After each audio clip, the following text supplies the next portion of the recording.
Bonjour, au sein du groupe Courtois, nous sommes sur le site de Montigny, un site Peugeot et Hyundai.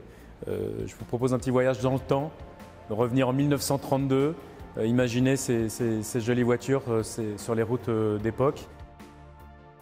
Là, on est sur une 402 berline, presque limousine parce qu'elle est un peu allongée. Il y a des petites astuces. Le lion qui est en tête, il faut oser mettre les mains quasiment dans la gueule du lion. Et je vais tourner et ça permet d'accéder au radiateur, aux coupes-batteries et aux batteries devant. C'est l'objet d'art, ça, comme vous voyez la tête du lion, comment elle est taillée. Bon, aussi le moteur. C'est simple, il n'y a pas d'électronique, ça ne tombe pas en panne. Voilà, faut leur parler gentiment, il faut prendre son temps quand on est au volant de ces jolies voitures. Dans 11 ans, celle-ci aura 100 ans, il faudra qu'on les célèbre.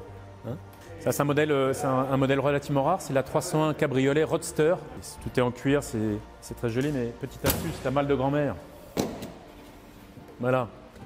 C'est à l'arrière qu'on mettait les belles-mères. Comme ça, avec le vent, on n'entendait pas tout ce qu'elles disent. Puis en 1930, avec les robes à crinoline, pour rentrer à l'arrière, il fallait qu'elles passent ici. Vous avez 2 marchepieds. Tac, tac. Sur ce site, on voit aussi maintenant toute la génération de véhicules électriques hybrides de Peugeot, qui sont des véhicules remarquables.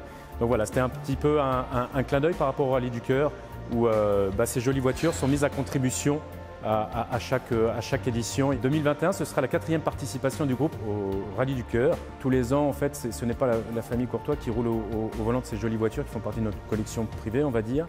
Mais ce sont nos collaborateurs, plutôt les jeunes d'ailleurs, parce que ça leur permet il y a une émulation au sein des équipes pour savoir qui va pouvoir conduire telle et telle auto.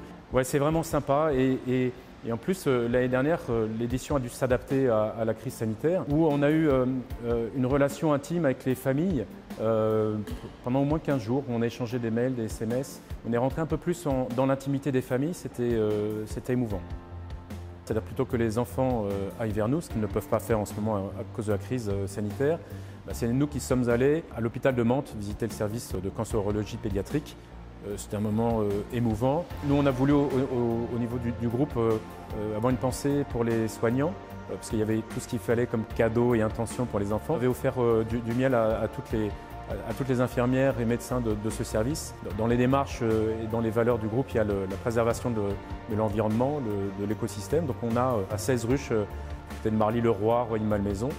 Et ça nous permet d'offrir à chaque client un pot de miel qui est excellent. C'était un petit clin d'œil que je voulais faire et qu'on voulait faire tout particulièrement pour le corps médical.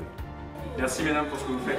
Merci à vous. J'étais bluffé par l'énergie de ces femmes qui voient quand même des enfants malades. Voir un enfant malade, c'est quand même quelque chose qui prend aux tripes.